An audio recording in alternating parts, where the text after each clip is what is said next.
Olá, bora mergulhar de cabeça no universo do tipo 9 do Eneagrama, o famoso pacificador. A gente vai investigar juntos o que move essa busca incansável por harmonia, olhando de perto tanto para suas maiores forças, quanto para os desafios que vivem lá no fundo. E a gente já começa com a pergunta que, na verdade, é o X da questão para o tipo 9. Essa é a grande ironia da vida dele. Na tentativa de evitar qualquer tipo de confusão do lado de fora, uma verdadeira guerra silenciosa pode acabar explodindo do lado de dentro. Tá, e o que move o tipo 9 no fundo no fundo? É exatamente este medo.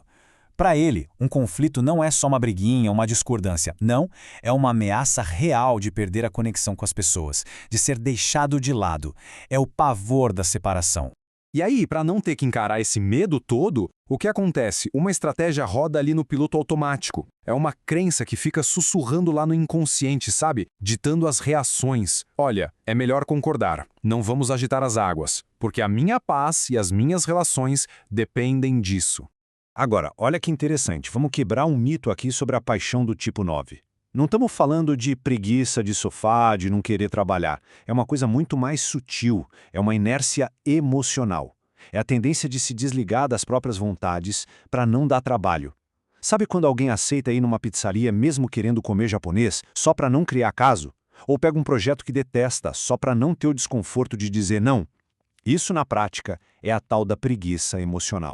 E para conseguir manter essa desconexão interna, para não sentir o incômodo, o mecanismo de defesa que entra em campo é a narcotização. É como se fosse uma anestesia para a alma, sabe? Isso aparece de mil jeitos. Maratonar uma série atrás da outra, ficar horas rolando o feed do celular, focar em tarefas pequenininhas e sem importância, qualquer coisa serve para não ter que lidar com o que está pegando por dentro ou com aquela decisão importante que precisa ser tomada. Mas, nem todo tipo 9 é igual, né? Vamos ver agora como essa busca por paz ganha duas cores bem diferentes. Tudo depende da influência das suas asas. A asa 8, que vem do desafiador, e a asa 1, que vem do perfeccionista. E aqui a gente vê essas duas caras. Imagina só uma reunião de trabalho bem intensa. O 9 com asa 8, que mistura calma com a força do tipo 8, vai reagir provavelmente com uma teimosia silenciosa. Ele não vai gritar, não vai bater na mesa, mas a resistência passiva dele vai ser quase palpável. Por dentro, a frustração vai crescendo, acumulando, até que um dia, por uma coisinha de nada, vem uma explosão de raiva que pega todo mundo de surpresa. Já o 9 com asa 1, que une paz com princípios, reage de outro jeito. Na mesma situação de conflito, ele também vai se calar, mas a emoção interna é outra. É frustração e um auto-julgamento pesado. Ele fica se martirizando por não ter agido do jeito certo, ou se irrita porque aquilo viola seus valores, o que gera uma rigidez interna enorme. E essa dinâmica fica ainda mais profunda e interessante quando a gente coloca os instintos na jogada. Vamos ver como o tipo 9 se comporta em três áreas principais da vida, que a gente chama de subtipos. O autopreservação busca paz no conforto físico, na rotina. A lógica é simples. Se eu mantiver meus horários, minha comidinha, meu cantinho seguro, nada de ruim vai me acontecer. A grande armadilha aqui, claro, é a estagnação. A vida pode ficar tão confortável, mas tão confortável, que a pessoa simplesmente para de buscar coisas novas e mergulha na procrastinação.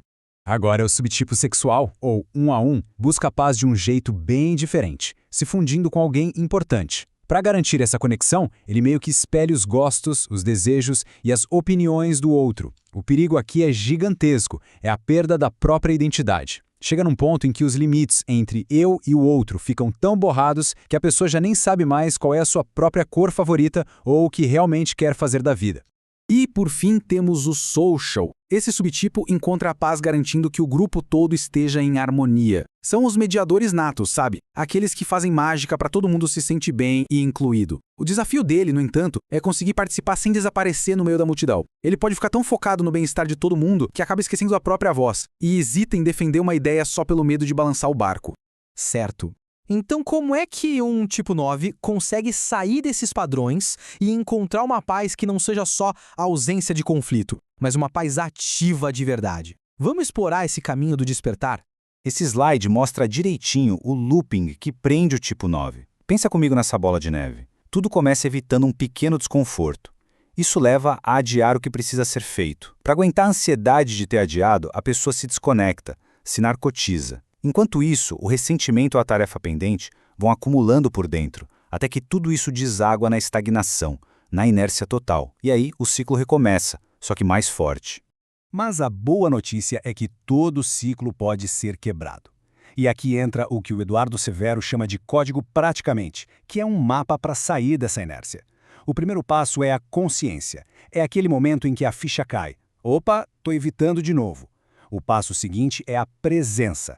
Parar tudo e se conectar com o corpo. Se perguntar, mas o que eu quero de verdade? Isso dá força para a ação, nem que seja um passinho de formiga. Com a ação vem o posicionamento, bancar a sua escolha. E é essa sequência que leva ao verdadeiro crescimento. Então, o ponto central aqui é que o caminho de crescimento para o tipo 9 é ir na direção das qualidades saudáveis do tipo 3. Para o 9, isso quer dizer sair daquela inércia e se mover com um objetivo claro. Para o 9 com asa 8, é usar sua força não na teimosia, mas numa ação que produz resultado. E para o 9 com asa 1, é transformar seus ideais em projetos concretos em vez de só ficar na autocrítica. Isso se traduz em atitudes práticas no dia a dia. Pensa como um mentor de produtividade falaria.